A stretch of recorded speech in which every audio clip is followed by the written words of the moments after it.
2025 में Houston international airport पर एक चाइनीज डॉक्टर को पकड़ा गया। सिक्योरिटी ऑफिसर्स ने उनके बैग्स को डिटेल में चेक किया और जो चीज़ मिली उसके बाद उन्हें सीधा जेल भेज दिया गया। अब पहले तो लगा कि डॉक्टर ली कोई न्यूक्लियर सीक्रेट, कोई मिसाइल मेकिंग टेक्नोलॉजी या फिर कोई बायो वेपन लेके जा रहे हैं, लेकिन असली में doctor Li crucial cancer research को चाइना लेके जा रहे थे। ये रिसर्च यूएस गवर्नमेंट फंडेड थी, इसीलिए यूएस ने तुरंत इंटरवीन करके डॉक्टर को अरेस्ट कर लिया। जैसे पहले के टाइम में न्यूक्लियर टेक्नोलॉजी को प्रोटेक्ट किया जाता था, आज वैसे ही कैंसर रिसर्च को भी गार्ड किया जा रहा है, क्योंकि कैंसर रिसर्च में आज दुनिया भर के देश बिलियंस ऑफ डॉलर्स इन्वेस्ट कर रहे हैं। अब हर देश चाहता है कि उनके पास कैंसर का क्योर हो ताकि वो ग्लोबल लीडर बन सके। इसी वजह से आज एस्पियोनाज और स्पाइंग भी कैंसर रिसर्च पर हो रही है। अब सितंबर जो है वो ब्लड कैंसर अवेयरनेस मंथ है, इसी वजह से हमने सोचा कि इस एपिसोड में ब्लड कैंसर को और डिटेल में समझा जाए। कैंसर एक ऐसी कंडीशन है जिसमें बॉडी के सेल्स अनकंट्रोलेबली डिवाइड करने लगते हैं। ये सेल्स फैलकर टिश्यूज और ऑर्गन्स को डैमेज करते हैं।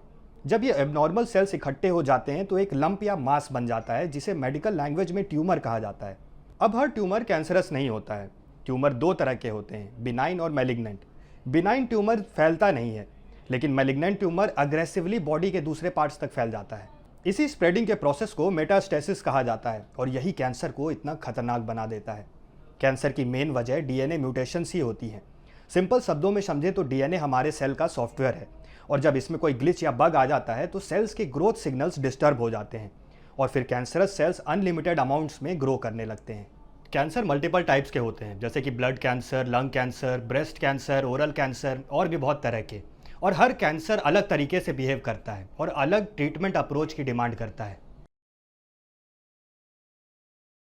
देखिए 2022 में कैंसर के केसेस दुनिया भर में रिकॉर्ड तोड़ रहे थे। ग्लोबली लगभग 2 करोड़ नए केसेस रिपोर्ट हुए और करीब 1 करोड़ लोग कैंसर की वजह से मर गए। इंडिया का सीन तो और भी ज़्यादा खतरनाक है।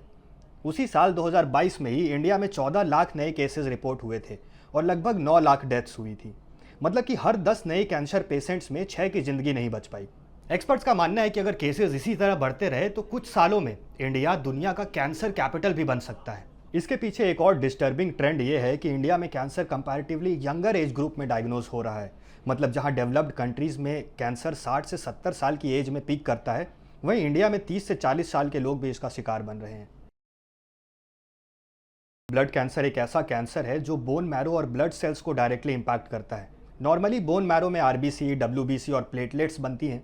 आरबीसी ऑक्सीजन पूरे बॉडी में ले जाता है, वहीं डब्ल्यूबीसी आपको इन्फेक्शन से प्रोटेक्ट करता है और प्लेटलेट्स क्लॉटिंग में मदद करते हैं। ब्लड कैंसर में बोन मैरो ही डैमेज हो जाता है और म्यूटेटेड सेल्स बनने लगती हैं। इसी वजह से जो हेल्दी सेल्स का नंबर है वो काफ़ी कम हो जाता है। बॉडी में ऑक्सीजन की सप्लाई वीक हो जाती है, इम्यून सिस्टम कमज़ोर हो जाता है और ब्लीडिंग अनकंट्रोलेबल हो जाती है। ब्लड कैंसर मेन 3 टाइप्स के होते हैं और इंडिया में हर साल करीब 70,000 लोगों की मौत होती है सिर्फ ब्लड कैंसर की वजह से। ब्लड कैंसर बच्चों में भी कॉमनली पाया जाता है और ल्यूकीमिया इसका सबसे डेंजरस फॉर्म्स में से एक है। अब इंडिया को already thalassemia capital of the world भी कहा जाता है। इस डिजीज़ में आरबीसी और हेमोग्लोबिन की जो प्रोडक्शन है वो काफ़ी कमज़ोर हो जाती है। अब इसका रिजल्ट ये होता है कि ऑक्सीजन बॉडी के अलग अलग ऑर्गन्स तक पहुंच ही नहीं पाता। थैलेसीमिया 2 टाइप का होता है, अल्फा और बीटा। मॉडरेट और सीवियर थैलेसीमिया तो यूजुअली बचपन में ही डिटेक्ट हो जाता है और थैलेसीमिया का स्टैंडर्ड ट्रीटमेंट ब्लड ट्रांसफ्यूजन है। माइल्ड केसेस में हर 4 महीने में ट्रांसफ्यूजन होता है और सीवियर केसेस में हर 2 से 4 हफ्ते में ब्लड ट्रांसफ्यूजन की ज़रूरत पड़ती है। अब बोन मैरो ट्रांसप्लांट या फिर स्टेम सेल ट्रांसप्लांट एक परमानेंट क्योर प्रोवाइड करती है, लेकिन जो डोनर का मैच है वो मिलना काफ़ी कॉम्प्लिकेटेड होता है। आप इसको ऐसे समझिए कि आपके जो अपने भाई बहन हैं, यानी कि आपके जो अपने सिबलिंग हैं, उनके साथ भी मैच मिलने का चांस सिर्फ 25% ही होता है। और अगर एक्सटर्नल डोनर की बात करें तो उनका चांसेस तो 10 लाख में 1 होता है। अब यहाँ पर डीकेएमएस जैसी ऑर्गेनाइजेशन से गैप फिल करती हैं। डीकेएमएस एक international non profit stem cell registry है जिसमें कि 1.3 करोड़ डोनर्स तक रजिस्टर्ड हैं। आप भी फ्री में रजिस्टर कर सकते हो। प्रोसेस बहुत ही सिंपल है। डीकेएमएस की वेबसाइट पर रजिस्टर कीजिए और एक स्वैब किट 7 से 10 दिन में आपके घर आ जाएगी। स्वैब सैंपल लेकर उसको वापस भेजना होता है। लैब में आपका HLA टाइप आइडेंटिफाई किया जाता है जिसमें 6 वीक तक का समय लगता है और उसके बाद आपको डीकेएमएस डेटाबेस में डोनर के रूप में रजिस्टर कर दिया जाता है। अब हो सकता है कि आपको उनकी तरफ से कोई कॉल ना आए, लेकिन अगर कभी मैच मिलता है तो आप किसी की ज़िंदगी बचा सकते हो।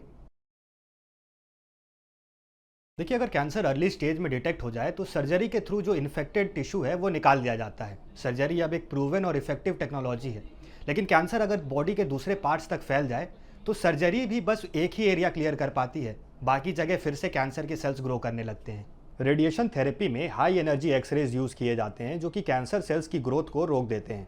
वहीं कीमोथेरेपी में मेडिसिन यूज़ होती हैं जो कि सेल्स को डिस्ट्रॉय करती हैं। अब दोनों थेरेपीज़ में हेल्दी सेल्स भी डैमेज हो जाते हैं, जिस वजह से साइड इफ़ेक्ट्स होते हैं जैसे कि हेयर फॉल, वीकनेस या फिर नोजिया। लेकिन एडवांस स्टेजेस में केमोथेरेपी काफ़ी इफेक्टिव साबित होती है। आज नए ट्रीटमेंट्स भी डेवलप हो रहे हैं जैसे कि जेनेटिक इंजीनियरिंग और क्रिस्प-आर, जो कि आपको टारगेटेड ट्रीटमेंट प्रोवाइड करते हैं। और हर साल कैंसर ट्रीटमेंट के रिसर्च में नए नए ब्रेक थ्रूज होते रहते हैं। रशिया ने रिसेंटली एक personalised mRNA based vaccine test किया है जिसका इनिशियल ट्रायल 100% इफेक्टिव बताया गया। सर्विकल कैंसर के लिए HPV वैक्सीन तो 2008 से ही इंडिया में अवेलेबल है। पहले इसकी कॉस्ट 4,000 से 11,000 रुपए तक थी, लेकिन अब सीरम इंस्टीट्यूट ऑफ इंडिया ने इसे 2,000 रुपए में लॉन्च कर दिया है। वर्ल्ड हेल्थ ऑर्गेनाइजेशन इस वैक्सीन को 9 से 20 साल की लड़कियों के लिए रिकमेंड करता है। अब ये जो HPV वैक्सीन है ये ऑलमोस्ट 100% इफेक्टिव है। 125 अदर कंट्रीज में भी इसका रोल आउट हो चुका है और इंडिया में भी अब ये धीरे धीरे एक्सेप्ट किया जा रहा है। देखिए, अपोलो हॉस्पिटल्स की रिपोर्ट भी कहती है कि इंडिया धीरे धीरे अब एक कैंसर कैपिटल बन रहा है। Ageing population, unhealthy lifestyle, pollution, tobacco, alcohol, ये सब इसके मेजर फैक्टर्स हैं। 43 कैंसर रजिस्ट्रीज के डेटा के हिसाब से इंडिया में लाइफ टाइम कैंसर रिस्क 11% तक है। ओरल कैंसर ने लंग कैंसर को पीछे छोड़ दिया है और अब सबसे कॉमन फॉर्म ऑफ कैंसर बन गया है। देखिए, टोबैको का कंजम्पशन कम ज़रूर हुआ है लेकिन ओरल कैंसर बढ़ता ही जा रहा है। अब WHO कहता है कि 30 से 50% कैंसर्स तो प्रिवेंटेबल हैं अगर हम रिस्क फैक्टर्स को कम करें और preventive health checkups time to time करवाते रहें। हेल्थ जैसे रियल इश्यूज़ पर डिस्कशन उतना ही ज़रूरी है जितना कि पॉलिटिक्स और इकोनॉमी पर, और कैंसर और ब्लड डिसऑर्डर्स को अच्छे से समझना और उनके प्रति प्रिवेंटिव मेजर्स लेना ही हमारी सबसे बड़ी तैयारी होगी।